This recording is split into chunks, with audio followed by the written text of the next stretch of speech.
Claire Anderson's hands trembled against the white tablecloth. She sat perfectly still at table 12 in Rossetti's Italian restaurant, staring at the flickering candle in front of her, while the sounds of Christmas Eve celebrations swirled around her. Laughter, clinking glasses, children squealing with excitement over sugar cookies shaped like reindeer, families together, and she was alone. The chair across from her was empty. Derek, her blind date, the man her sister had sworn was perfect for her, had walked out 15 minutes ago. Not because of an emergency, not because something came up. He'd left because he never wanted to be there in the first place. His words still burned in her ears, sharp as glass. I only came to get my mother off my back. I'm kind of already seeing someone. It's complicated, but I'm not really available. Then he'd looked her up and down in her waitress uniform, the one she'd worn on her double shift that day, because there hadn't been time to go home and change. His lip had curled just slightly, enough for her to catch it. Sorry you got all dressed up for nothing. Well, not dressed up, but you know what I mean. She'd sat there frozen while he stood, pulled on his coat, and walked away without looking back. Through the window, she could still see his expensive car pulling out of the parking lot, red taillights disappearing into the December night. Claire pressed her palms flat against the table, willing herself not to cry. Not here. Not in front of all these people. Not in the restaurant where she'd served lunch shifts for the past 14 months. Where Tony, the manager, had given her a pitying look when Derek left. Where Maria, her coworker, had squeezed her shoulder and whispered that men were trash. She'd spent an hour on her makeup before her shift this morning, chosen her favorite pearl earrings, the ones her grandmother had given her before she passed. She'd turned down a chance to drive home to Ohio to see her family because her sister had been so insistent.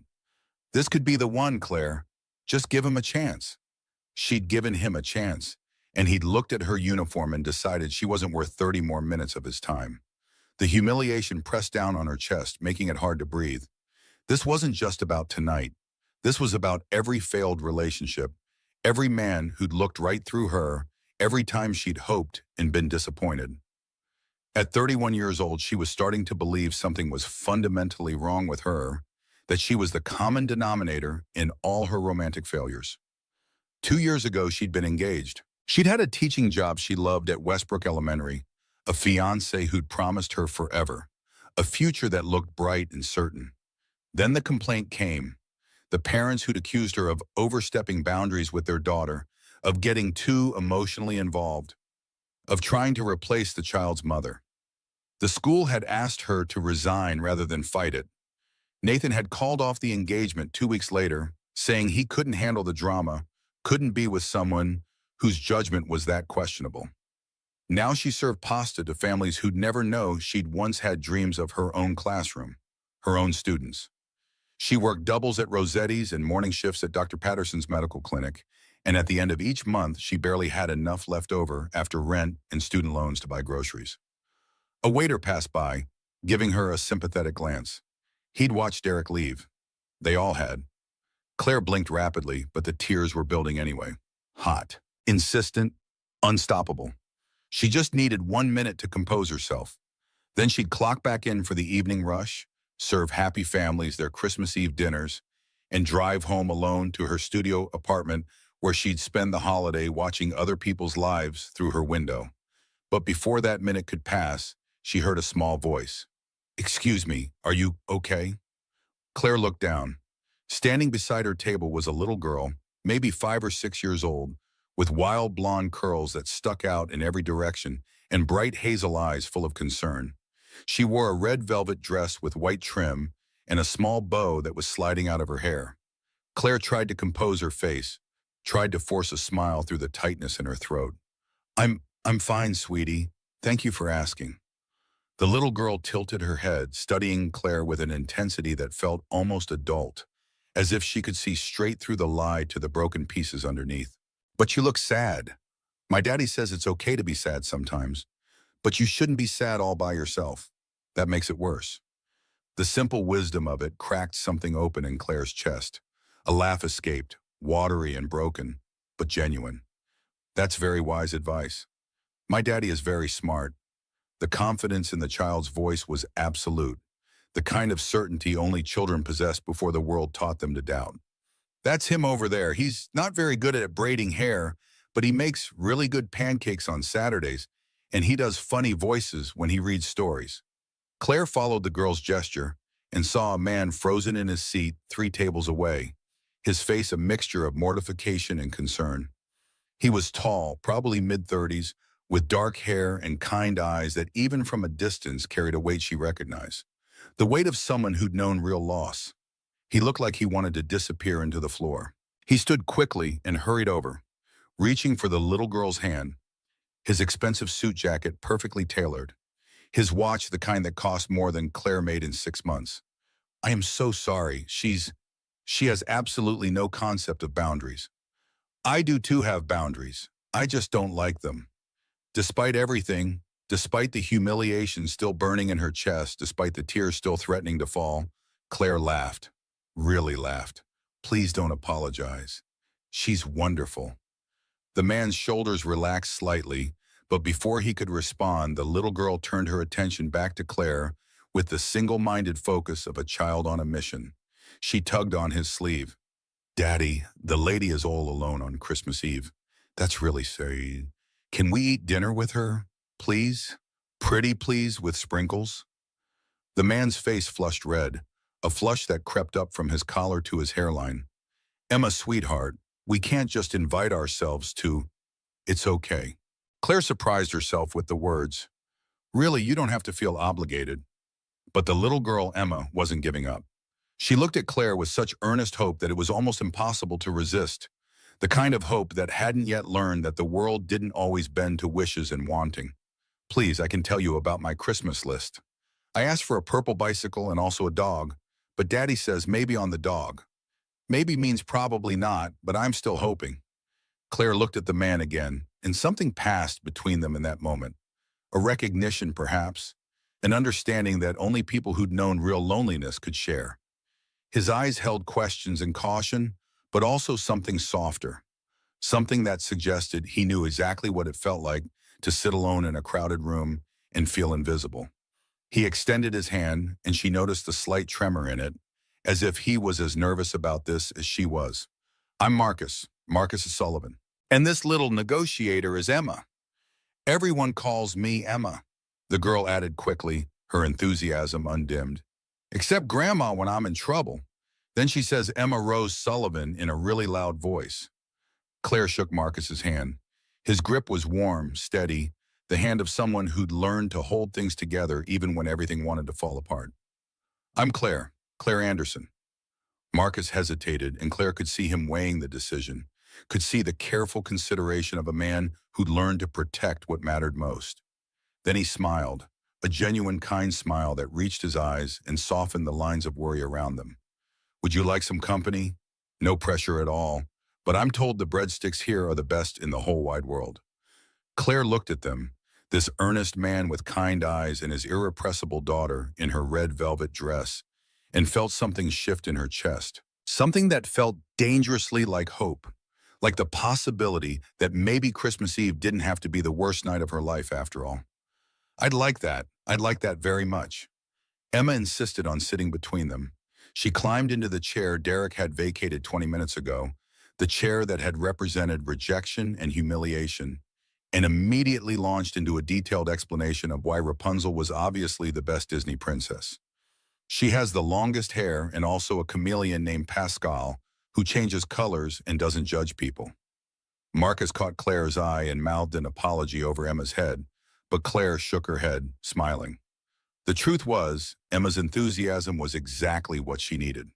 A distraction from the humiliation still sitting heavy in her stomach, from the voice in her head that kept replaying Derek's dismissive tone when he looked at her uniform. The waiter appeared, Tony himself, looking relieved to see Claire was no longer alone. His expression said he'd been worried about her, that he'd seen what happened and wanted to help but hadn't known how. Can I start you folks off with some drinks? Hot chocolate. Emma announced this as if it were a royal decree. With extra marshmallows, please. And can you make them into a snowman shape? Tony grinned, the kind of grin that said he'd been working in restaurants long enough to know that kids like Emma made the job worthwhile. I'll see what I can do. After they'd ordered, breadsticks for the table as promised, along with pasta for Emma, chicken parmesan for Marcus, and lasagna for Claire, an awkward silence settled over them. The kind of silence that came when strangers realized they'd committed to an evening together without knowing what to say. Marcus cleared his throat. So I know this is probably weird, and you absolutely don't have to explain anything. But are you okay? That guy who left? Claire made a decision. Honesty seemed easier than pretending, easier than constructing elaborate lies about why she'd been sitting alone in a restaurant on Christmas Eve looking like her world had ended. Blind date, my sister set it up. He showed up 20 minutes late and informed me he was only here to appease his mother. Apparently, he's kind of seeing someone, but came anyway just so he could tell his mom he tried. Marcus's jaw tightened, a muscle jumping in his cheek. Whatever he was thinking, it wasn't polite. I don't even have words for how horrible that is.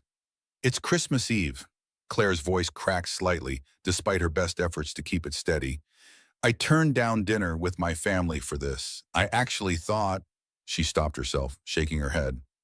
The rest of that sentence, the admission of how much hope she'd carried into tonight, felt too pathetic to say out loud. That man is a jerk face. Emma declared this with such conviction, such absolute certainty in her moral judgment, that both adults burst out laughing. Marcus tried to sound stern, but he was fighting a smile. Emma, we don't call people jerk faces. But he is one, Daddy. He made Miss Claire sad on Christmas Eve. That's what jerk faces do. You're not wrong, sweetheart, but we still can't say it. Can I think it really loud? Yes, you can think it as loud as you want. Claire wiped her eyes, surprised to find she was smiling through the tears. Thank you, Emma, for defending my honor.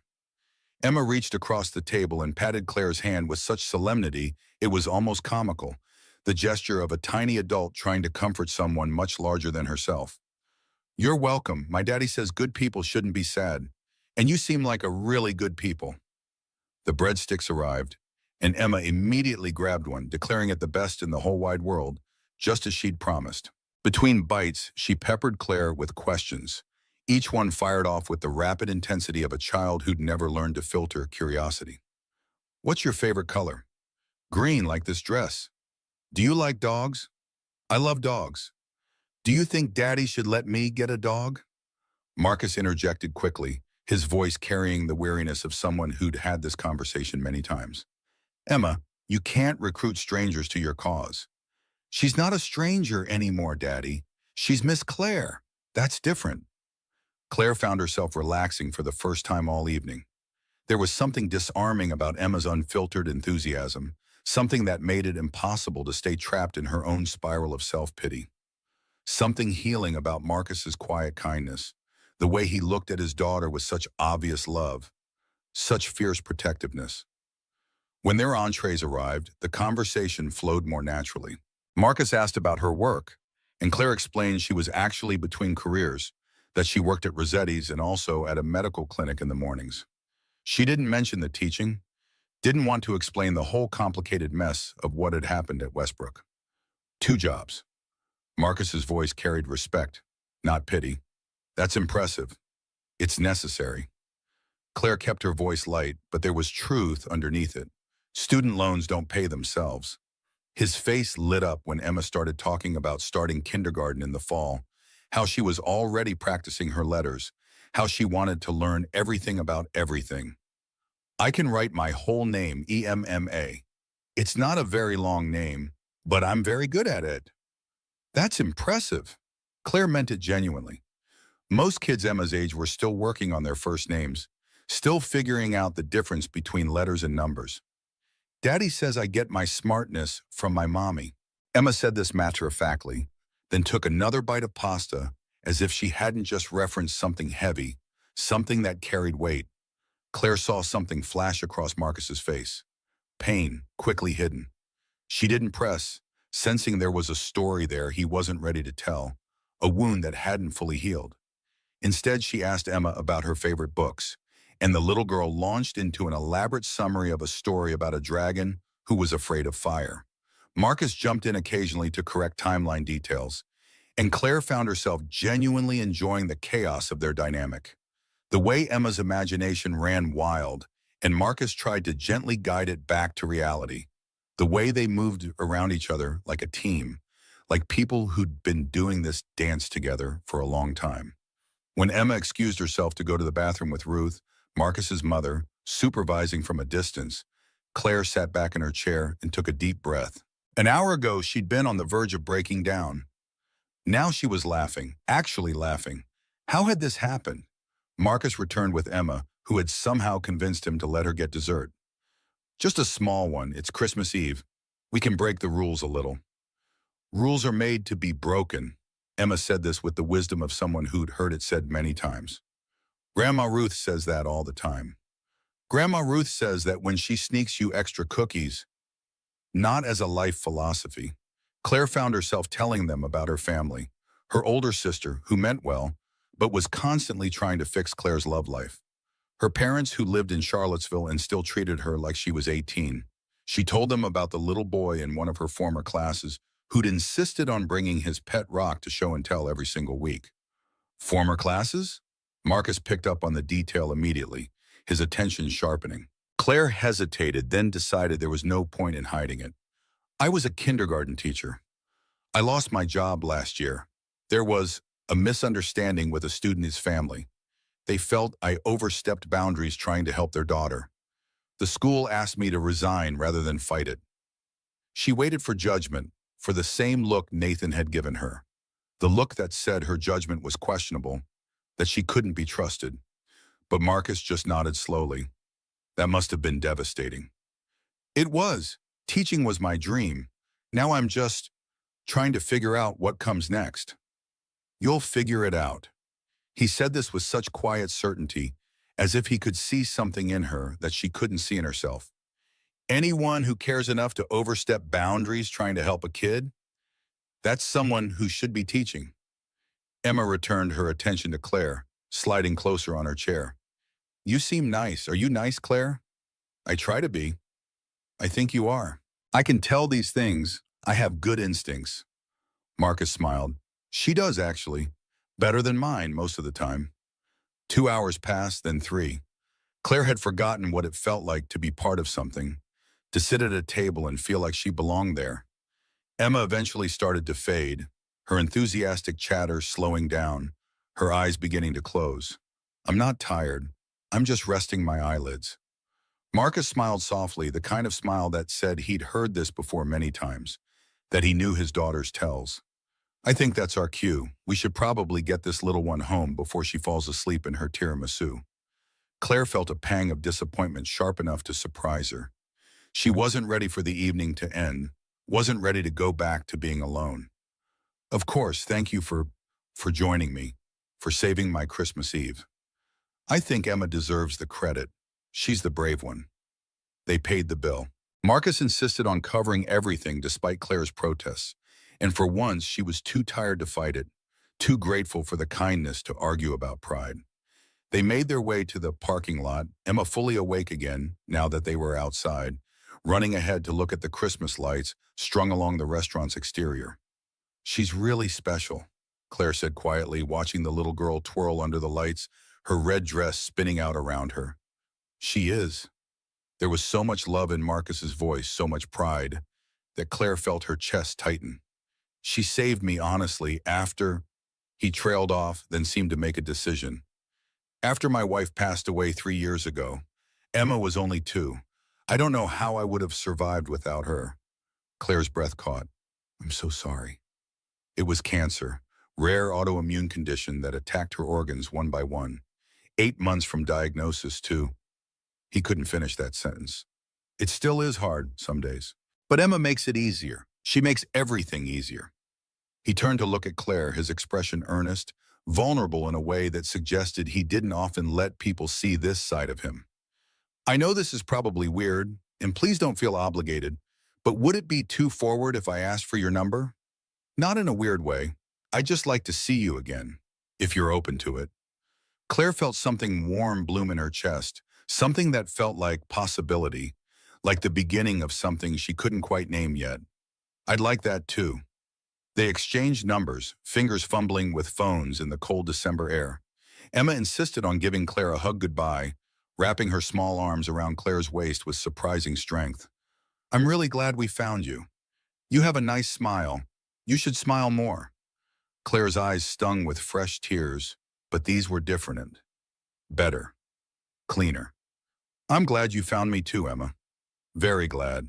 As Claire drove home that night, she kept replaying the evening in her mind. Derek's cruelty, her despair, and then Emma's small voice asking if she was okay. Marcus's kindness. 3 hours of genuine connection with people who'd started as strangers and felt, by the end, like something more. She'd walked into Rossetti's expecting nothing, expecting to serve other people's happiness, while her own life stayed small and contained. She was leaving with what? Hope. Possibility. She wasn't sure yet, but for the first time in a long time, she was excited to find out. Marcus texted her the next morning. Christmas Day. Claire was sitting in her studio apartment, drinking coffee and watching snow fall past her window, trying not to think about the fact that she was alone while her family celebrated 2 states away. The text made her laugh out loud. "Merry Christmas, Claire. Emma wanted me to tell you that Santa brought her the purple bicycle, but not the dog. She's accepting this with grace and dignity. She cried for 10 minutes. Claire typed back through her smile. "Merry Christmas to you both. Please tell Emma I'm very sorry about the dog situation. Maybe next year." His response came quickly. "You just gave her hope. You realize that, right? She's already planning her Christmas list for next year." "Sorry, not sorry." There was a pause, then another message. "Listen, I know it's Christmas and you're probably with family, but I was wondering, would you want to get coffee sometime this week?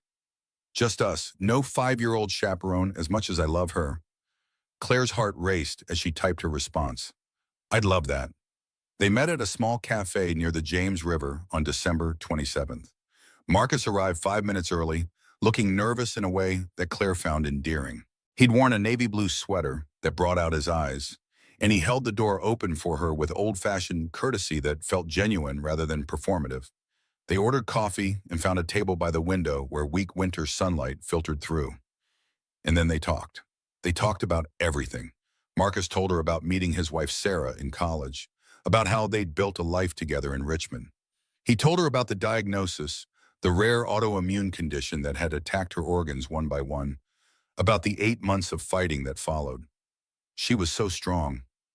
Even at the end, she was thinking about Emma, about making sure I knew how to braid her hair, what songs she liked before bed, how to handle the nightmares. She made me promise I'd keep living, that I wouldn't just shut down. Claire reached across the table and took his hand. "Did you? Keep living?"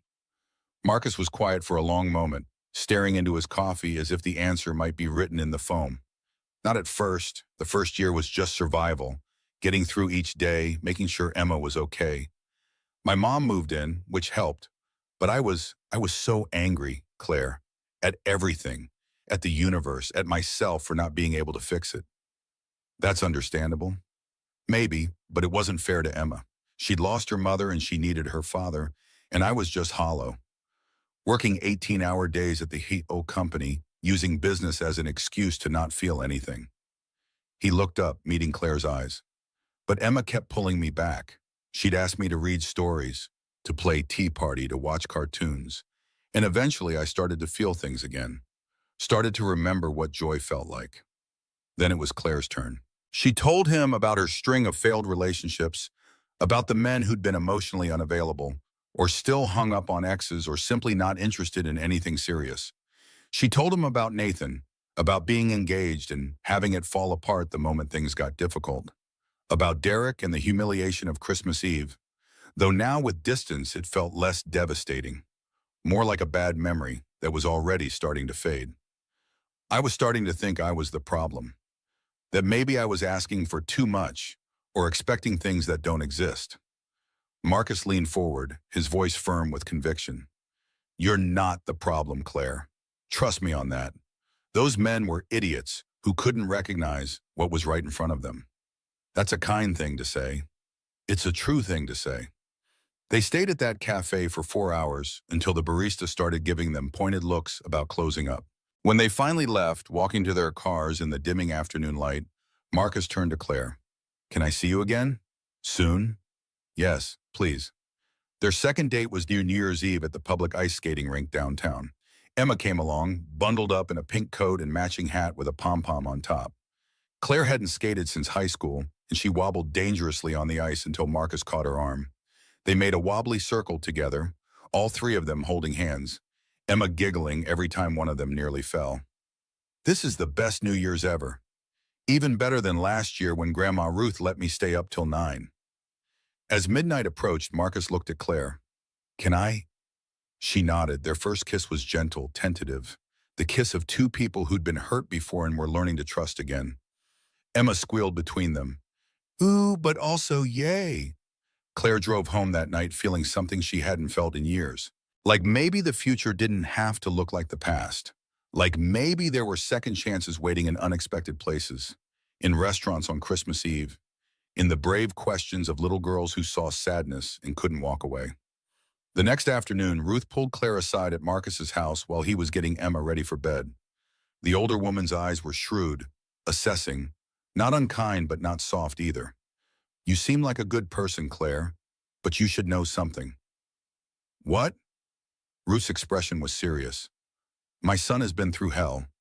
Emma is his entire world. He doesn't trust easily anymore. But he trusts you. That means something. She paused, choosing her words carefully. It also means if you hurt him, hurt them, I won't forgive it. Emma's already calling you by your first name. She's attaching. So I need to know, are you in this? Really in this? Claire swallowed hard. Yes, I am. Ruth studied her for a long moment, and Claire had the sense that she was being weighed, measured, evaluated against some internal standard that only mothers possessed. Finally, Ruth nodded. Good, because they deserve someone who stays. Then, more gently, also, you should know, people will talk about the difference between you two. Marcus won't care, but you need to be ready for that. Claire's stomach tightened. What difference? Ruth's expression said she knew Claire understood exactly what she meant. You know what I mean, dear. Claire nodded, not trusting herself to speak. Because yes, she knew. She'd noticed Marcus's expensive watch, his tailored clothes, the casual way he'd paid for dinner without looking at the check. She'd noticed, and she'd been trying not to think about what it meant. Ruth squeezed her shoulder.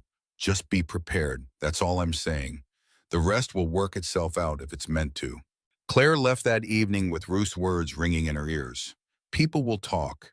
The difference between you two, as if love came with a checklist of qualifications, as if the size of your bank account determined who you were allowed to care about. She thought about Derek looking at her uniform with contempt, about Nathan who'd loved her until her life got messy, about every time someone had looked at her and found her lacking. And then she thought about Emma asking if she was okay, about Marcus saying she wasn't the problem, about 4 hours in a cafe talking about everything and nothing, about ice skating and wobbly circles and a kiss at midnight that felt like a promise. Maybe Ruth was right. Maybe people would talk. But maybe, just maybe, some things were worth fighting for anyway. January brought a rhythm that felt almost normal, as if three strangers meeting on Christmas Eve could build something real from nothing but hope and timing. Marcus texted Claire every morning before she left for her clinic shift. Nothing elaborate, just small observations about Emma's latest pronouncement on the nature of clouds or the inherent unfairness of bedtime. Claire found herself checking her phone between patients, smiling at messages that made her feel seen in ways she'd forgotten were possible. Their dates followed a pattern Marcus seemed to have carefully constructed. Dinner on Wednesday evenings when Ruth could watch Emma. Saturday afternoons at the park where Emma fed ducks and asked philosophical questions about why water was wet. Sunday mornings at the pancake house where Emma insisted on sitting between them, narrating her dreams from the night before with the intensity of someone recounting an epic journey.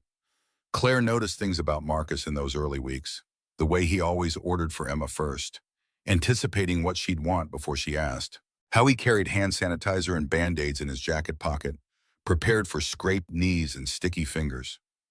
The careful way he talked about Sarah, not avoiding her memory but not dwelling there either, as if he'd learned the exact balance between honoring the past and living in the present. She noticed other things too, the black credit card he used without looking at prices. The way restaurant hosts greeted him by name at places where a single entree cost more than Claire made in a day. The Tesla parked in his driveway, the penthouse address he'd mentioned casually, the fact that Emma's extensive toy collection looked like a department store had exploded in their living room. But Marcus never made her feel less than. When she suggested a pizza place instead of the French restaurant he'd mentioned, he'd agreed immediately. When Emma spilled juice on Claire's thrift store dress and Claire's face went tight with worry about the stain, he just handed her a club soda and a towel without commenting on the dress's obvious age. Valentine's Day fell on a Wednesday. Marcus cooked dinner at his place while Emma was at Ruth's for the evening. Claire arrived to find candles on the dining table, music playing low, and Marcus in the kitchen, wearing an apron that said, "Kiss the chef," that Emma had clearly picked out. "I'm not a great cook." His hands were flour dusted, his hair slightly mussed. "But I can manage pasta without burning down the building." The meal was simple: spaghetti carbonara, garlic bread, salad from a bag. They ate at his dining table with floor-to-ceiling windows showing the city spread below, like a carpet of lights. Claire tried not to think about how his apartment was larger than some houses, how the art on his walls probably cost more than her car. After dinner, they moved to the couch. Marcus poured wine into glasses that looked antique, delicate. "I need to tell you something." Claire's stomach dropped. Here it came, the revelation that this had been fun, but wasn't serious, that she was a temporary distraction from his grief, that someone like him couldn't really be with someone like her. "I haven't dated anyone since Sarah died. You're the first woman I've even wanted to try with." His voice was quiet, uncertain. "I'm probably doing this all wrong. Moving too fast or too slow, or just wrong." Relief made her dizzy. "You're not doing it wrong. Emma's already attached to you. If this doesn't work out, it'll hurt her. I need to know you're serious about this." Claire set down her wineglass, turned to face him fully. "I'm serious. I'm terrified, but I'm serious." "Why terrified?" She gestured vaguely at the apartment, the view, the life he'd built. "Because this isn't my world. Because I serve food and you own hotels. Because every time someone sees us together, I can feel them wondering what you're doing with me." Marcus took her hand, his thumb tracing circles on her palm. "You think I care about any of that?" "I think you should." Her voice came out sharper than intended. "I think you should care that people will judge you for being with the help." "Claire." He waited until she met his eyes. "I don't give a damn what people think. I care about Emma. I care about you. Everything else is just noise." They kissed then, soft and searching, the kind of kiss that asked questions neither of them had answers for yet. Later, in his bedroom with moonlight striping the sheets, Claire felt the careful way he touched her, as if she were something precious he was afraid of breaking. She fell asleep with her head on his chest, listening to his heartbeat, feeling something like peace settle into her bones. March brought warmer weather and Emma's insistence that they visit the zoo. The three of them walked through exhibits while Emma narrated everything she saw with enthusiastic inaccuracy. "Look, Daddy, that monkey is eating a banana exactly like how you eat bananas. He's not peeling it all the way first, either." Marcus looked at Claire, mock offense painted on his face. "I'm being judged by my own daughter and a monkey. This is a new low. For what it's worth, I also don't peel my bananas all the way first. Finally, someone understands me." At the penguin exhibit, Emma pressed her face against the glass, watching two penguins waddle side by side across the rocks. "Look, they're holding flippers just like you and Claire hold hands." Marcus glanced down, suddenly aware that he and Claire were in fact holding hands. They'd done it without thinking, their fingers interlacing naturally as they walked. "She's right. We are like the penguins. Penguins mate for life, you know." Claire felt her face flush as soon as the words left her mouth. "Not that I'm saying. I didn't mean to imply." Marcus squeezed her hand, smiling in a way that made her stomach flip. "I know what you meant, and for the record, I like penguins." Something settled into place between them in that moment, unspoken but understood. This wasn't just dating. This was building something that neither of them wanted to name yet, but both of them could feel taking shape. solid and real, and maybe permanent. April brought complications in the form of recognition. Marcus's business partner, Jake, spotted them at a restaurant, stopped by their table to say hello. His eyes flicked from Marcus to Claire and back, curiosity poorly masked behind politeness. The next week, Ruth mentioned that people at her book club were asking questions. The week after that, Claire served up tea at Rossetti's and overheard two women discussing Marcus Sullivan's new girlfriend, the one who was clearly after his money. She'd gone to the bathroom and cried, then fixed her makeup and finished her shift because Bills didn't care about humiliation. That Saturday, Marcus suggested touring Emma's potential kindergarten. The campus was pristine, all brick buildings and manicured lawns. Inside, the classrooms had smart boards and iPads and reading nooks that looked like something from a magazine spread. The admissions director gave them a folder. Claire caught sight of the tuition information. $25,000 a year for kindergarten. Her throat went tight. She made appropriate sounds during the tour, smiled and nodded, but inside she was doing math. $25,000 was nearly everything she made in a year working 2 jobs. This was what Marcus considered normal. This was Emma's world, and Claire was a visitor in it. Afterward, they sat in his car in the parking lot. Emma had fallen asleep in her booster seat. Marcus turned to Claire. "What's wrong?" "Nothing. It's a beautiful school." "Claire." She closed her eyes, then forced them open. "Marcus, I need to say something, and I need you to really hear me."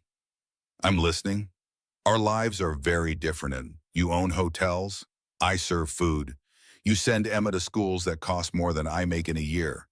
You have a penthouse and a Tesla and a watch that probably costs more than my car." Her voice stayed steady through sheer force of will. "How does this work? Long term?" Marcus was quiet for a long moment. When he spoke, his voice was careful, measured. So I don't want to be the project, the charity case, the poor girl you felt sorry for. Is that what you think this is?" His voice held something sharp now, almost angry. "You think I'm with you because I feel sorry for you? I think people will assume that. I think every time we go somewhere, people will wonder what you're doing with the waitress. I think Emma will grow up in a world I don't understand, with friends whose parents look at me and see the help." The words were tumbling out now, all the fears she'd been holding back since New Year's Eve. "I don't know how to be enough for this life." Marcus reached across the console, took her face in his hands. "Claire, I don't care about any of that. You're not enough for this life. You're the only thing that makes this life feel like living again." "But, no, listen to me." His eyes were intense, serious. "I'm falling in love with you. Not because I feel sorry for you, not because I'm trying to save you or fix you, because you make me laugh, because Emma lights up when you're around, because you see me, not the money or the hotels or the rest of it, just me." Claire felt tears building, hot and insistent. "I'm scared." "So am I, but we'll figure it out. Together. Okay?" She nodded, not trusting her voice. He kissed her then, gentle and sure, a promise made without words. May brought Emma's kindergarten spring recital. Claire sat next to Ruth in the auditorium, watching Emma dressed as a bright red tulip, waving enthusiastically when she spotted them in the crowd. Ruth leaned over, her voice pitched low under the opening music. "Emma tells me you got a new job. Teaching at a small school?" "Part-time, yes. I'll still work some shifts at the clinic, but it's a start." Ruth nodded slowly. "Marcus is proud of you. He talks about it constantly. He's been very supportive. He loves you, you know." Ruth's voice was matter of fact. "I've never seen him like this with anyone except Sarah. You're different. You see the man, not the money." Claire's throat felt tight. "I'm trying to be worth that." Ruth turned to look at her fully. "You already are. Stop trying to prove something that's already true." After the recital, Emma ran to them, her tulip costume slightly askew. She launched herself at Claire first, then Marcus, then back to Claire. "Did you see me? Did you see me? I didn't forget any of my lines." "You were the best tulip I've ever seen." Emma beamed. "That's what I told Daddy. I'm the most important flower because tulips come first in spring." They took Emma for ice cream afterward. The 4 of them crowded into a booth at a local parlor that had been there since Ruth was a child.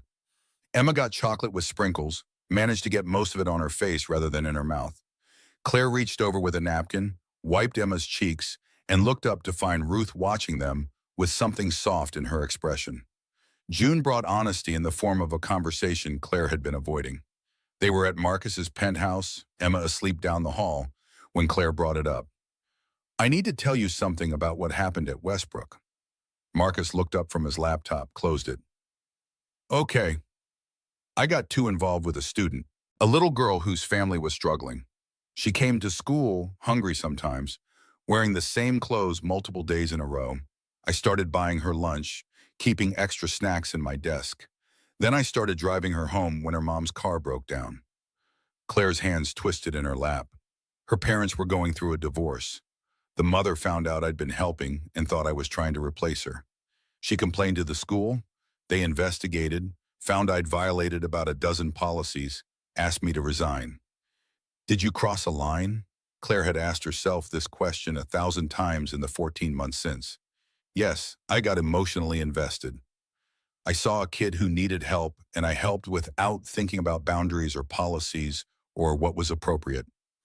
And if you had it to do over, I'd follow proper channels. I'd report to social services instead of trying to fix it myself. She met his eyes. But I'd still help her. I'd just do it the right way. Marcus was quiet for a moment. You know what I hear when you tell me that story? I hear someone who cares so much about kids that she was willing to sacrifice her career to help one who needed it. That's not a character flaw, Claire. That's who you are. Nathan didn't see it that way, my ex-fiancé. When the school asked me to resign, he called off our engagement, said he couldn't be with someone whose judgment was that questionable.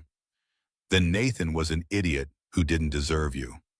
Claire felt something loosen in her chest, something that had been clenched tight since the day she'd cleaned out her classroom. You really believe that? I really believe that. July brought a trip to Marcus's beach house in the Outer Banks. Emma was beside herself with excitement, listing all the things they were going to do before they had even finished packing the car.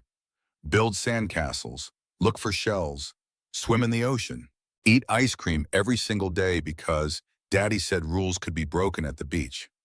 The house was beautiful in a way that made Claire's chest ache. 3 stories of windows facing the ocean, a deck that wrapped around the entire structure, rooms decorated in whites and blues that looked professionally staged. Ruth had driven separately, arriving an hour after them with a trunk full of groceries and the kind of organizational efficiency that suggested she'd done this many times before. The first day was perfect. Emma built sandcastles with architectural precision that made Marcus beam. That's my girl. Strong foundation, good structural support. Daddy, it's a sandcastle, not a building. All castles are buildings, sweetheart, even sand ones. Claire helped Emma collect shells, sorting them by color and size into elaborate categories that only made sense to a 6-year-old mind. Ruth watched from her beach chair, reading a mystery novel, but occasionally glancing up with something that looked almost like approval in her expression. The second evening, after Emma had fallen asleep and Ruth had volunteered to stay with her, Marcus asked Claire if she wanted to walk along the beach. The moon hung low over the water like a silver coin. The waves were gentle, rhythmic, soothing. They walked in comfortable silence for a while, shoes dangling from their hands, feet sinking into cool wet sand. Finally, Marcus spoke. I need to tell you something. Claire stopped walking, turned to face him. You don't have to if you're not ready. I want to. You deserve to know, and I need to say it out loud to you. He took both her hands in his. I'm not trying to replace Sarah. I could never do that, and I wouldn't want to. She'll always be Emma's mother. But I think there's room in our lives for more love. For you, if you want that. Claire felt tears spill down her cheeks, warm against the cool night air. I want that so much. It won't always be easy. Emma has nightmares sometimes. She asks about her mom, wonders why she had to die. I'm still figuring out how to be both parents, how to answer questions I don't have answers for. His voice roughened, and I'm terrified of screwing this up, of letting her down, of letting you down. You won't, and even if you did, we'd figure it out together. That's what people do when they... She stopped, realizing what she was about to say what she'd been feeling for weeks but hadn't named. When they what? Claire took a breath, dove in. When they love each other. The words hung in the air between them, enormous and fragile and true. Marcus's face transformed, something raw and beautiful breaking across his features. You love me? Yes, I love you both. I didn't expect it to happen this fast, but it did, and I'm not sorry. Marcus pulled her into his arms, holding her so tightly she could feel his heartbeat against her chest, fast and hard and real. I love you too, Claire. God, I love you too. They stood there for a long time, wrapped in each other's arms, while the waves rolled in and the moon watched overhead. Claire felt the last piece of her broken heart click back into place, felt something shift in her chest that felt like coming home after a long journey through unfamiliar territory. August arrived with Emma's 6th birthday and a level of excitement that was almost audible. The party was held at a public park Marcus had reserved for the afternoon, complete with a bouncy castle, a face painter, and more cupcakes than any group of children could reasonably consume. Claire had helped Marcus plan everything, laughing at his stress over whether they'd ordered enough juice boxes. It's a birthday party, not a military operation. Tell that to 6-year-olds when they run out of juice. The party was chaotic success. Emma ran around with her friends, her face painted like a butterfly, her laughter carrying across the park on warm summer air. Ruth managed the gift table with the efficiency of a seasoned general. Marcus spent most of the afternoon making sure no child fell out of the bouncy castle. As the party wound down and parents started collecting their exhausted children, Emma found Claire sitting at one of the picnic tables. She climbed onto Claire's lap without asking, her small body warm and sweaty and smelling like sunscreen and sugar. Did you have fun? The best fun ever. This was the best birthday ever. I'm so glad, sweetie. Emma was quiet for a moment, playing with Claire's hair, her fingers gentle and contemplative. Then she looked up, her hazel eyes serious. Claire, can I ask you something? Of course. Anything. Are you going to come to all my birthday parties? Like, every single one? Claire's heart stuttered in her chest. I'd like that very much, if you want me to. I do want you to. I want you to come to all of them. Forever and ever. Emma paused, her little face scrunching up in concentration. I want you to be my family. Like how Grandma Ruth is my family. Can you be my family too? Claire felt tears building, hot and insistent. Oh, Emma. Because I love you, and Daddy loves you too. I can tell. And you love us, right? So you should be my family. That's how it works. Claire wrapped her arms around Emma more tightly, burying her face in the little girl's hair. I love you so much. Then you should be mine. Can you be mine? Claire looked over Emma's shoulder and saw Marcus watching them from across the park. Their eyes met, and even from a distance she could see the emotion on his face. The hope and fear and love all mixed together. Yes, I can be yours. I want to be yours. Emma pulled back, satisfied. Good, that's settled then. Later that night, after Emma had crashed from sugar overload and Ruth had gone home, Marcus pulled Claire close on the couch. She asked me earlier if you could be her family. She wanted to know if that was allowed, if it was okay for her to love you like that. What did you tell her? I told her it was more than okay. I told her it was wonderful. He kissed Claire's forehead, his lips warm against her skin. She sees what I see, that you're special, that you're meant to be with us. You make it easy. September brought settling in. Claire had been part of their daily routine for 9 months now, woven into the fabric of their lives in ways that felt permanent. She had a drawer at Marcus's place, a toothbrush in his bathroom. Emma called her by her first name naturally now, though sometimes she'd slip and say something that sounded almost like Mama before quickly correcting herself. Claire's teaching job had started in late August, part-time at a small progressive school that paid less than Rossetti's but made her feel like she was doing what she was meant to do. Marcus had celebrated with champagne and an enthusiasm that made her feel seen, valued, worthy. I'm so proud of you. It's just part-time. It doesn't pay much. But you're doing what you love. That's what matters. She'd quit the clinic job, kept a few shifts at Rossetti's because the extra money helped and because Maria was there, and some friendships were worth holding on to. But mostly she taught. Mostly she came home to Marcus's apartment, where Emma would run to greet her, where Ruth would have dinner started, where Marcus would pull her close and kiss her like she was something precious. It felt like a life. It felt like a family. It felt like everything she'd stopped believing she deserved. October arrived with a decision Marcus had been considering for weeks. He called Rossetti's, spoke to Tony directly. "I need a reservation for tonight. Table 12, if it's available." Tony's voice carried a smile. "Of course, Mr. Sullivan. I remember you both. That table will be waiting." Marcus dropped Emma at Ruth's house that afternoon. His daughter was vibrating with barely contained excitement, bouncing on her toes. "You're going to ask her tonight, right, Daddy? You're going to ask her to be our family forever." "That's the plan, sweetheart. And she's going to say yes, right? She has to say yes." Marcus knelt down to Emma's level, took her small hands in his. "I hope so. I really, really hope so." Emma threw her arms around him, squeezing tight. "She will. I know she will because she loves us. I can tell." Ruth watched this exchange from the doorway, her expression soft. "Go get ready. Don't keep her waiting." Marcus drove home, showered, changed into his best suit.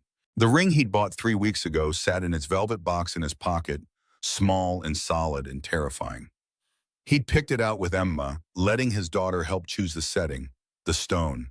She'd been so serious about it, examining each option with the gravity of someone making a life-altering decision. He texted Claire at 6:30. "Can you meet me at Rossetti's tonight, 7 p.m.? Wear the green dress." Her response came quickly. "The green dress? What's the occasion?" "You'll see." Marcus arrived at the restaurant 15 minutes early, too nervous to wait at home. Tony showed him to table 12, the same table where Claire had been sitting alone 10 months ago. The same table where Emma had walked over and asked if she was okay. The same table where everything had started. He ordered wine, checked his phone, adjusted the flowers he'd asked Tony to put on the table. His hands were shaking. He'd built a business empire from the ground up, had negotiated million-dollar deals, had faced down board members and competitors in financial disasters. But nothing had ever made him this nervous, because nothing had ever mattered this much. Claire arrived at 7 exactly, walking through the door in the emerald green dress she'd worn that first night. Her hair was down, loose around her shoulders. She looked beautiful and nervous and perfect. Marcus stood when he saw her, suddenly unsure if he should hug her or kiss her or just sit down. They'd been together for months, had slept together, had built a life together. But right now he felt like that man from Christmas Eve, uncertain and hopeful and terrified of making the wrong move.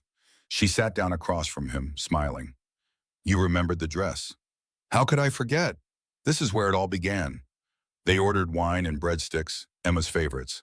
Claire talked about a little boy in her class who'd brought a pet rock to show and tell, insisting it was a rare geological specimen. Marcus laughed in all the right places, but his mind was elsewhere, running through what he wanted to say, how he wanted to say it. After their entrees had been cleared, he reached across the table and took her hand. "Claire, do you remember this place?" "Of course, this is where we met. This is where you were sitting, alone and heartbroken because some idiot had walked out on you.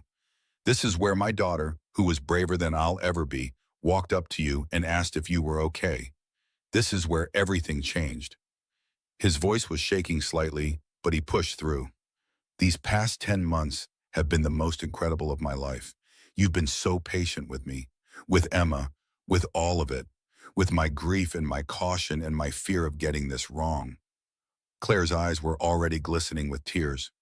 "Marcus, let me finish." He squeezed her hand. "You've never tried to replace what I lost.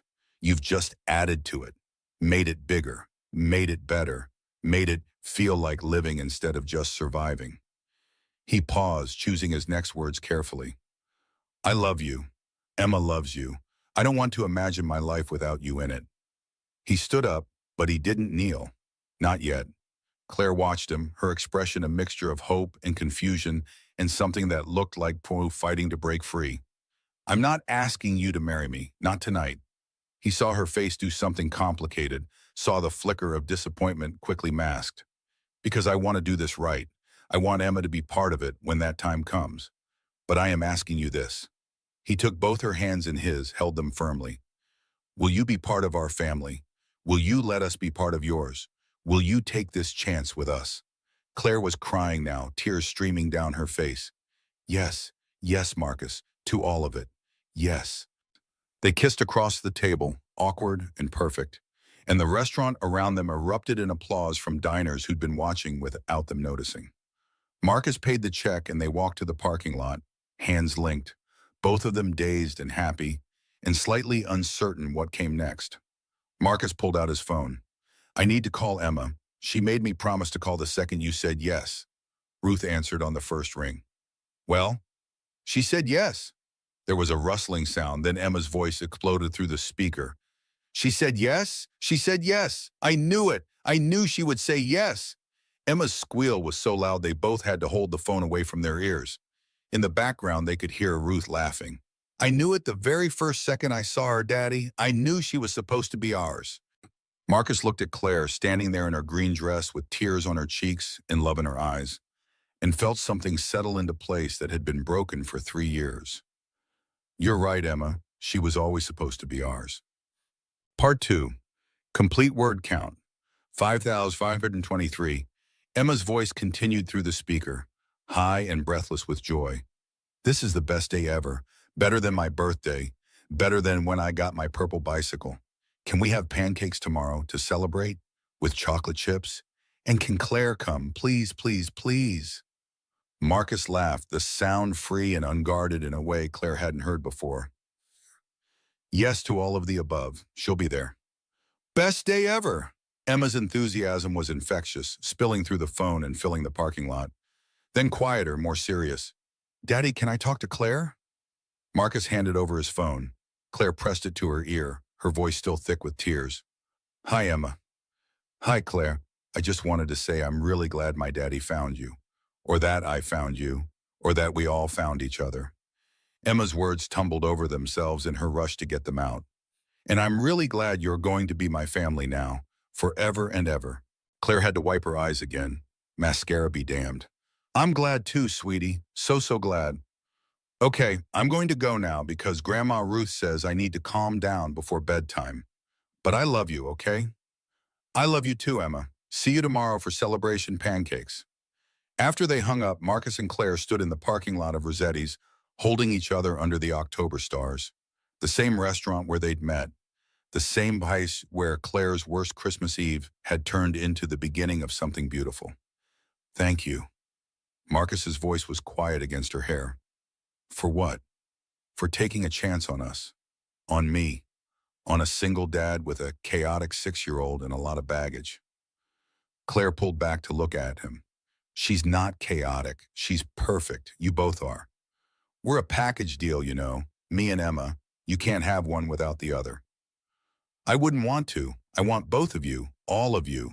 The good days and the hard days. The pancakes and the nightmares, all of it.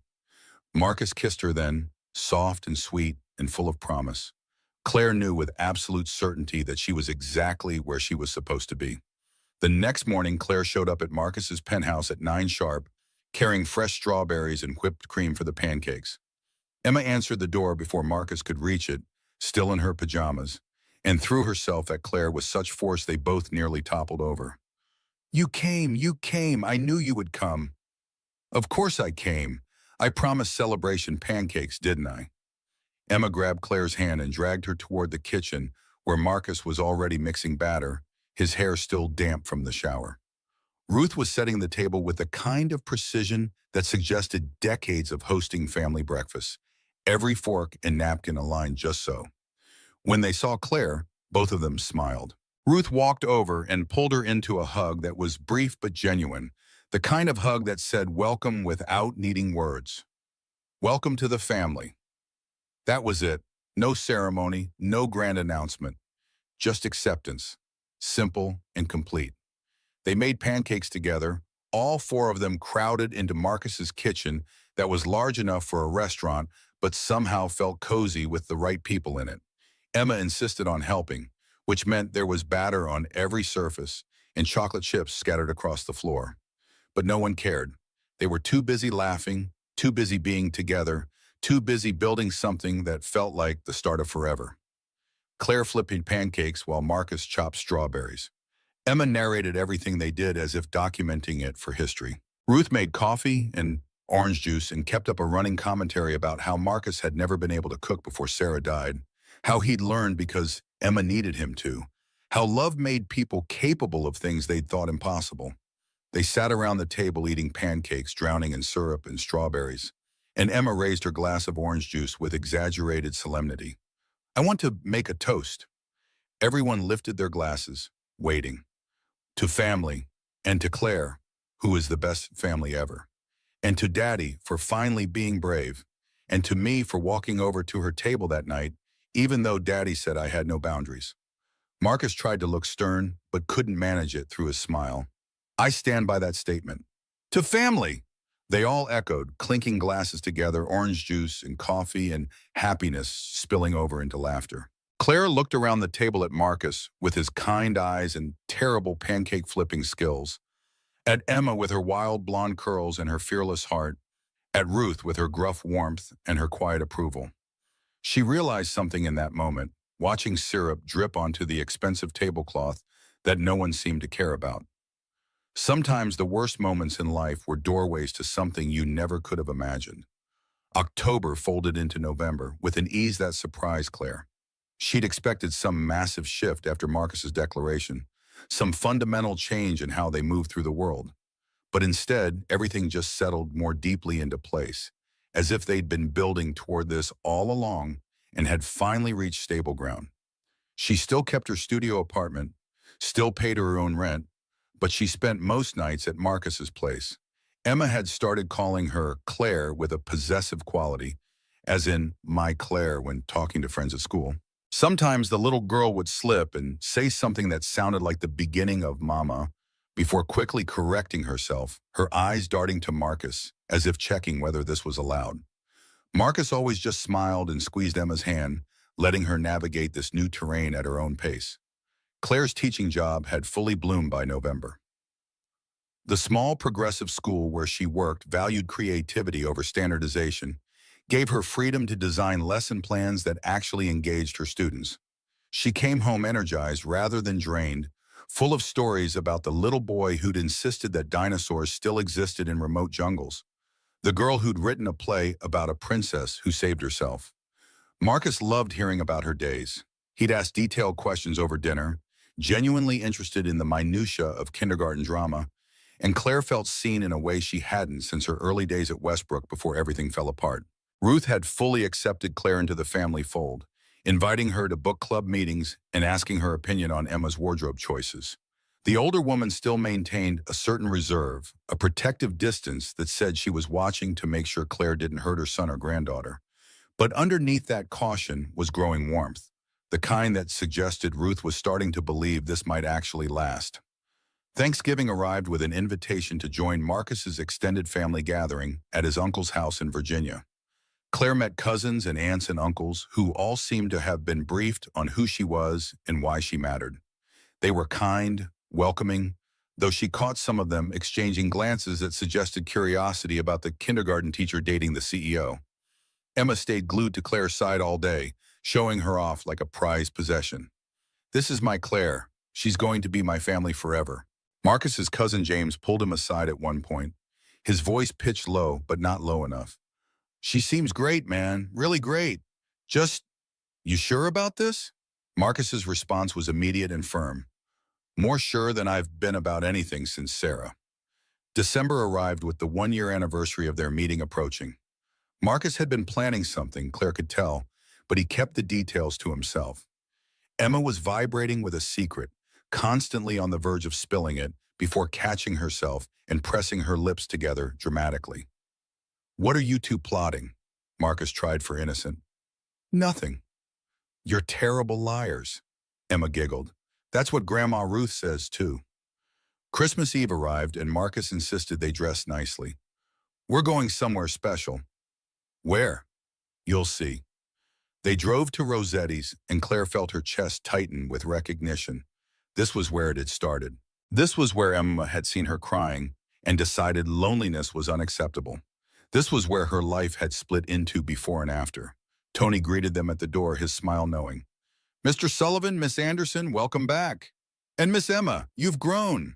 Emma beamed at being remembered. I'm 6 now. I was 5 last time. A whole year older.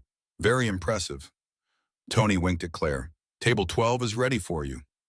They were led through the restaurant, past tables full of families celebrating Christmas Eve, past the spot where Derek had walked out, past the memories of humiliation and heartbreak.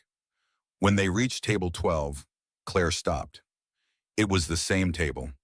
The exact same table where she'd sat alone a year ago, where Emma had approached her, where Marcus had been 3 tables away, watching his daughter's bravery with mortification. Now they were sitting together, all 3 of them, the empty chairs filled with family instead of absence. Emma looked around with satisfaction.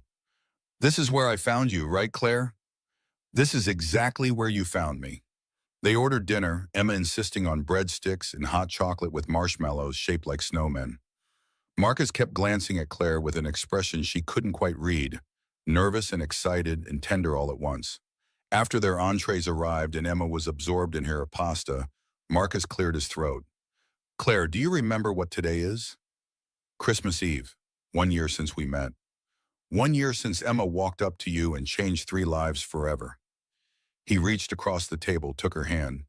A year ago, I was a workaholic widower who'd forgotten how to feel anything real. Emma was growing up watching her father go through the motions of living without actually being alive, and you were convinced something was fundamentally broken inside you. Emma looked up from her pasta, suddenly paying close attention. But Emma saw kindness and courage in a heart that had room for 2 strangers. Marcus's voice was shaking slightly. This year has been the hardest and best of my life. You walked into our chaos and didn't run. You fought through every doubt, every judgment, every moment of feeling like you didn't belong. Claire's tears were falling freely now. She didn't bother wiping them away. You proved to everyone, including yourself, that you're not just enough. You're everything. He paused, then stood up. Emma immediately scrambled off her chair and came to stand beside him, reaching into her dress pocket and pulling out a small velvet box. The restaurant around them went quiet, other diners noticing what was happening. Marcus took the box from Emma, then knelt beside the table with his daughter standing next to him. Claire's breath caught in her throat. Claire Anderson, will you marry me? Will you be Emma's mother, not replacing Sarah but adding to our family? Will you let us be yours forever? Emma couldn't contain herself anymore. Please say yes. We picked the ring together. It has a diamond and everything. Claire was sobbing now, unable to speak through the tears and joy and overwhelming rightness of this moment. She nodded frantically, then managed to choke out words. Yes, yes, 1,000 times yes. Marcus opened the box with shaking hands. The ring was beautiful and simple, a single diamond that caught the candlelight and threw it back in a dozen directions. He slid it onto her finger, and it didn't quite fit, slightly too large, spinning loosely. Marcus looked stricken. I'll get it resized. I'm so sorry. I thought I had the size right. Claire cut him off with a kiss, laughing through her tears. It's perfect exactly as it is. Emma wedged herself between them, throwing her arms around both of them. We're a family now. A forever family. The restaurant erupted in applause, other diners celebrating this moment with strangers who were just trying to build something beautiful from broken pieces. Tony appeared with champagne for Marcus and Claire, sparkling cider for Emma, declaring it on the house. An elderly couple at the next table, holding hands across their own dinner, smiled at them with the wisdom of people who had been exactly where they were and knew how precious it was. January brought wedding planning and the kind of happy chaos that came from trying to blend 3 lives into one cohesive whole. Claire officially moved into Marcus's penthouse, her studio apartment lease ending and not renewed. Her few possessions looked small and shabby next to Marcus's expensive furniture, but he insisted they belonged, that her thrift store bookshelf and her grandmother's quilt made the place feel like home rather than a showroom. Emma helped Claire arrange her books, treating each one with reverence. These are yours, so they're important. They're just books, sweetie. But they're your books. That makes them special. They decided on a small ceremony in June at Marcus's beach house in the Outer Banks. Nothing elaborate or expensive, despite Marcus's ability to fund whatever Claire wanted. She'd insisted on simple, on intimate, on real rather than impressive. Ruth took charge of logistics with the efficiency of a general commanding troops. She had opinions about flowers and menu choices, about timing and guest lists, but always deferred to Claire's final decisions. Emma appointed herself flower girl and took the job with an intensity that suggested she was personally responsible for the success of the entire event. I need to practice walking slowly. That's the most important part. She spent hours in the living room walking back and forth with exaggerated care, holding an invisible bouquet narrating her own performance. And here comes Emma, the beautiful flower girl, walking very slowly and not rushing, even though she wants to rush. Marcus and Claire watch from the couch, trying not to laugh. She's taking this very seriously. She wants everything to be perfect for you. February brought Valentine's Day and a quiet dinner at home. Just the two of them while Emma stayed at Ruth's. Marcus cooked again, pasta carbonara becoming his signature dish, the one thing he could make without consulting a recipe every 30 seconds. They ate by candlelight, talking about the wedding, about Emma's upcoming transition to first grade, about Claire's students and Marcus's business expansion plans. Normal couple things, boring and beautiful, and exactly what Claire had stopped believing she could have. After dinner, Marcus pulled her close on the couch. I want to ask you something, and I need you to be completely honest. Claire tensed slightly. Okay. Are you happy?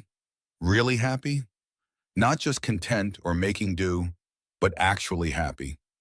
She turned to look at him fully, saw the vulnerability in his expression, the real fear that maybe she was settling.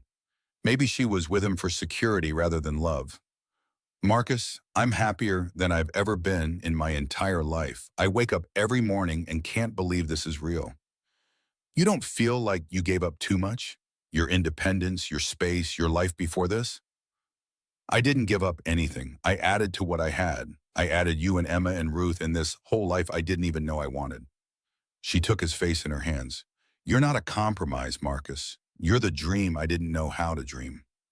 He kissed her then, deep and searching, and they made love on the couch like teenagers, urgent and tender, and laughing when they knocked over a lamp. March brought warmer weather and Emma's insistence that they go to the zoo again. The three of them walked through exhibits while Emma narrated everything with enthusiastic confidence. That's a lemur. They're from Madagascar. I learned about it in school. That's very impressive, Em. I'm very smart. Everyone says so. At the elephant exhibit, Emma pressed her face against the glass, watching a mother elephant spray water on her baby. Look how the mama takes care of the baby. That's what good mamas do. She turned to look at Claire, her expression suddenly serious. You're going to be a good mama, right, Claire? Claire knelt down to Emma's level, her throat tight. I'm going to try my very best to be. I think you will be. You already are, kind of. You do mama things like make my lunch and help with homework and hug me when I'm sad. Is it okay if I do those things? I don't want to make you feel like I'm trying to replace your first mama. Emma considered this with the gravity of someone much older than 6. You're not replacing her. You're just being you, and you being you makes me happy. Marcus watched this exchange from a few feet away, his heart visible on his face. When Claire stood up, he pulled both of them close. This little family they'd built from hope and timing, and one brave question on Christmas Eve. April brought spring and cherry blossoms and Emma's kindergarten graduation. Claire sat next to Ruth in the school auditorium, watching Emma receive her certificate with such pride that she forgot to walk slowly like she'd practiced. She ran up to the stage, grabbed her certificate, and pumped her fist in the air like she'd won a championship. That's my girl. Marcus was recording on his phone, grinning so wide his face must have hurt. Afterward, they took Emma for ice cream, and she wore her graduation cap the entire time, refusing to take it off. I'm a graduate now. Graduates wear their hats. Graduates usually wear their hats for the ceremony and then take them off, sweetie. I'm starting a new tradition. May brought final wedding preparations in a kind of happy stress that came from trying to coordinate travel for extended family. Marcus's relatives from Boston were flying in. Claire's parents and sister were driving from Ohio. Ruth was managing the catering, the flowers, the photographer, all with the kind of efficient competence that made Claire grateful someone else was handling logistics. Claire spent a Saturday afternoon at a bridal shop with her sister Sarah, trying on dresses. Nothing felt right. Everything was too elaborate, too expensive, too much like she was playing dress-up in someone else's life. Sarah held up another dress, this one covered in beading. What about this one? I look like a disco ball, a very expensive disco ball. Claire sank onto the fitting room bench, suddenly overwhelmed. I don't belong in any of these dresses. They're for fancy people, and I'm just me. Sarah sat beside her, took her hand. Claire, you're marrying a millionaire CEO. You're allowed to wear a fancy dress. But that's not who I am. I'm a kindergarten teacher who buys her clothes at thrift stores. I don't know how to be the woman who wears these dresses. Then don't be. Be yourself in whatever dress feels like you. Sarah squeezed her hand. Marcus isn't marrying you because he wants you to be someone else. He's marrying you because of who you already are. They found the dress at a small boutique on the way home. Simple white cotton, fitted but not tight, no beading or lace or anything that felt like costume. When Claire tried it on, Sarah started crying. This is it. This is you. Claire looked at herself in the mirror and saw herself, not some fantasy version, just herself in a beautiful white dress, and felt something settle into place. This was right. This was real. June arrived with perfect weather, all blue skies and gentle ocean breezes. The day before the wedding, Claire stood on the deck of Marcus's beach house watching the sunset over the Atlantic. She heard footsteps behind her and expected Marcus, but it was Ruth who came to stand beside her. Nervous? Terrified, but in a good way. Ruth nodded slowly, staring out at the ocean. Sarah would have liked you. Claire turned to look at the older woman, surprised. Ruth rarely mentioned her late daughter-in-law, preferring to show her grief through action rather than words. I mean it. Sarah made Marcus promise to keep living, to find happiness again. She'd be glad he found you. Ruth's voice was thick with emotion she rarely showed. You're good for him. Good for Emma. You make them happy. They make me happy too. I know, that's how I know this is real. Ruth turned to face Claire fully. When you first started coming around, I was suspicious. I thought maybe you were after his money, or maybe you'd leave when things got hard. But you've proven me wrong about every doubt I had. She reached out and squeezed Claire's hand. Welcome to the family. Really and truly welcome. The wedding day dawned clear and warm, the ocean calm, the beach perfect. Claire woke up in one of the beach house guest rooms, her sister already awake and fussing with coffee and breakfast. Big day, how do you feel? Like I'm about to marry the love of my life. Good answer. They spent the morning getting ready, Claire's mother doing her hair while her sister did her makeup. Simple and natural, nothing overdone, just Claire looking like the best version of herself. When she put on the white dress, her mother's eyes filled with tears. My baby girl, all grown up and getting married. Mom, I'm 31. I've been grown up for a while. You'll always be my baby girl. The ceremony was set for late afternoon when the heat would break and the light would turn golden. Guests gathered on the beach, chairs arranged in rows on the sand, an arch of driftwood and wildflowers marking the spot where Claire and Marcus would exchange vows.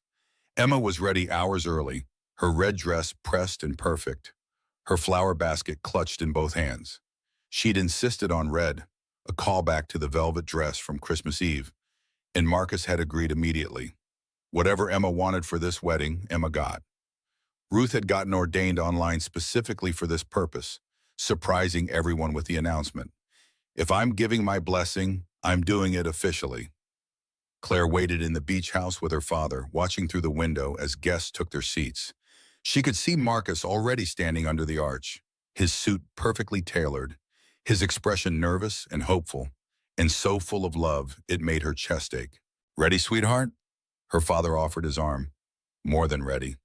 They walked down a makeshift aisle of sand and shells, Emma going first with exaggerated care, scattering flower petals with the focused intensity of someone performing brain surgery.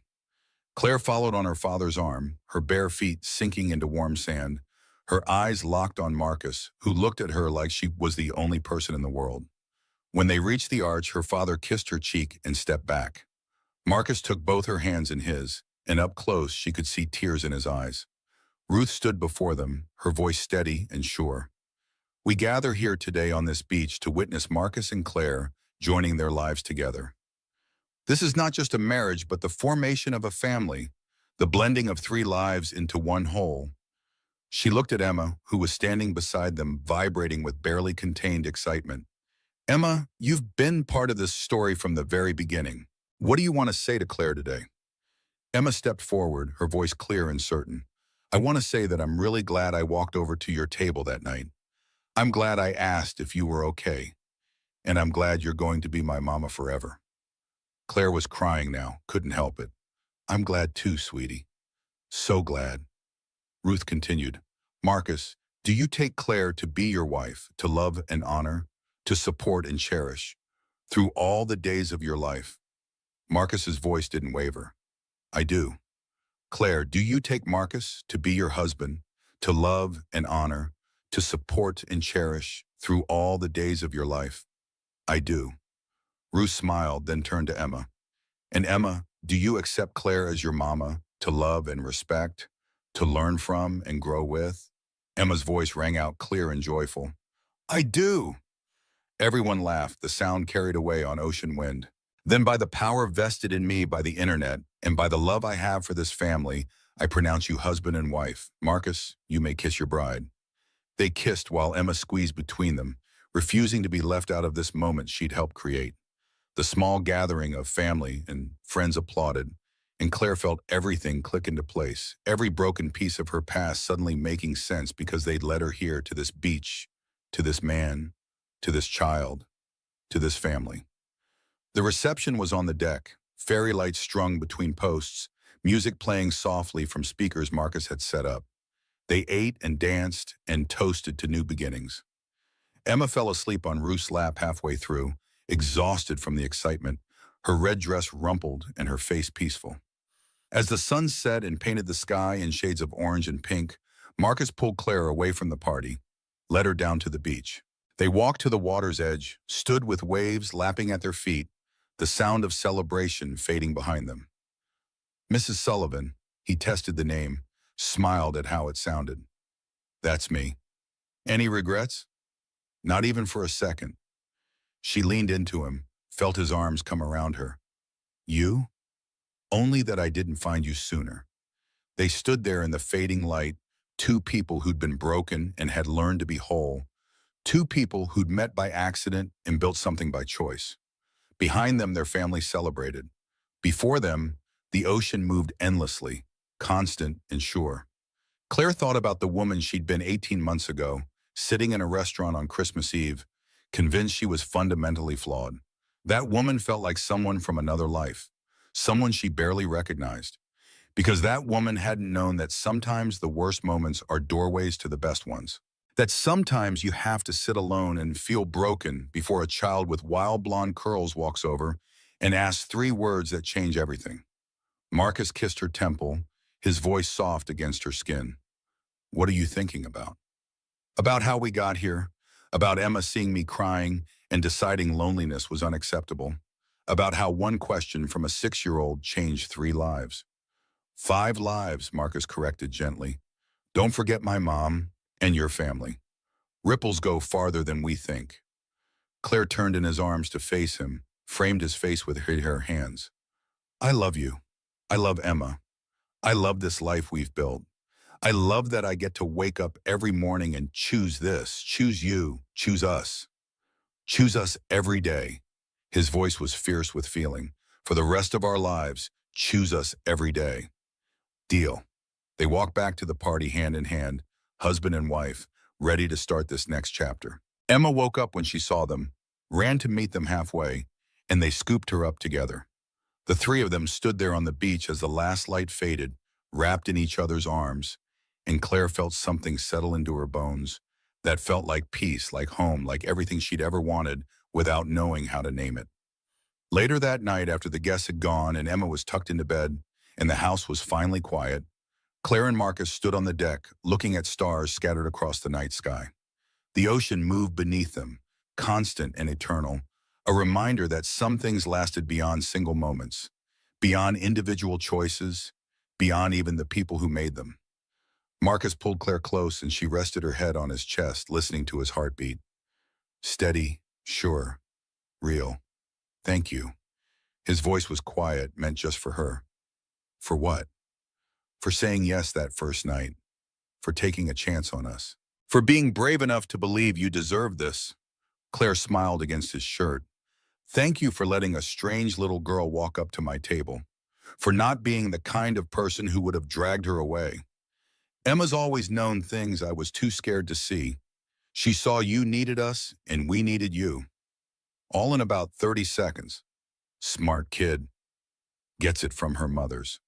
The words still made Claire's breath catch. Mothers, plural. She was someone's mother now, Emma's mother. Not replacing Sarah, but standing beside her memory, loving the same child from different places, different times, different forms of forever.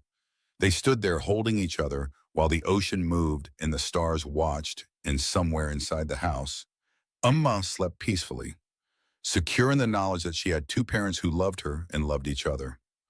Ruth was in the guest room, probably reading her mystery novel, content that her family had grown in ways she'd once thought impossible. This was family. Not perfect, not without scars and histories and complications, but real and chosen and built with intention. This was what happened when someone was brave enough to ask if you were okay, and you were brave enough to say yes to the help that followed. Claire closed her eyes and made a silent promise to that woman from Christmas Eve, the one who'd thought she was broken. You weren't broken, you were just waiting, and it was worth the wait.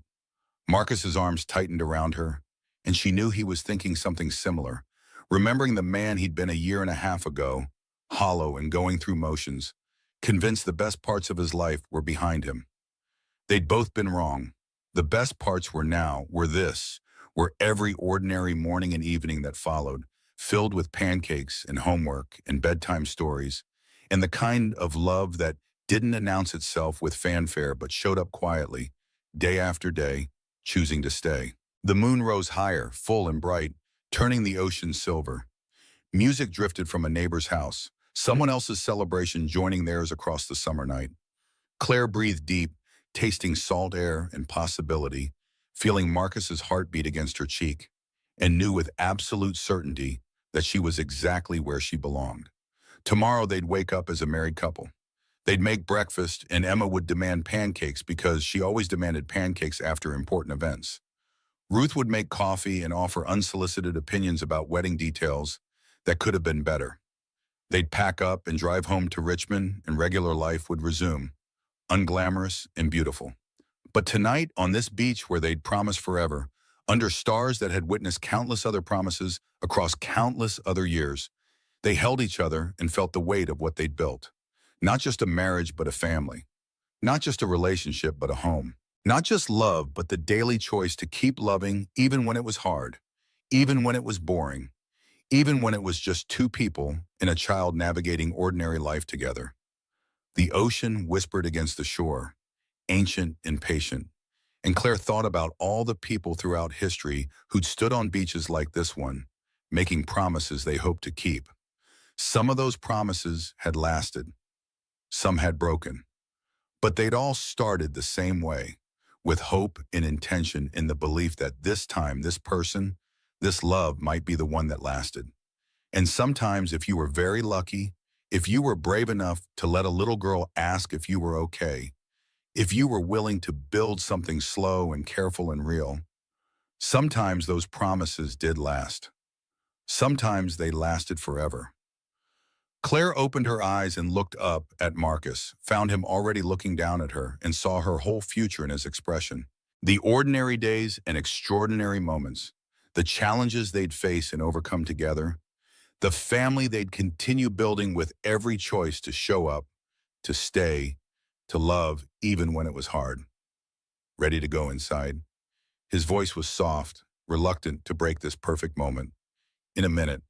I just want to stand here a little longer and remember exactly how this feels. How does it feel? Claire considered, searching for words adequate to the fullness in her chest. Like coming home after a long journey. like finding something I didn't even know I'd lost, like the beginning of everything. Marcus kissed the top of her head. That's exactly what it is. The beginning of everything. They stood there a few minutes more, not speaking, just being, and then walked inside together to begin the rest of their lives. The door closed behind them, shutting out the ocean and the stars, closing them in with sleeping child and comfortable beds and all the ordinary magic of family life. Outside, the ocean kept moving, patient and eternal.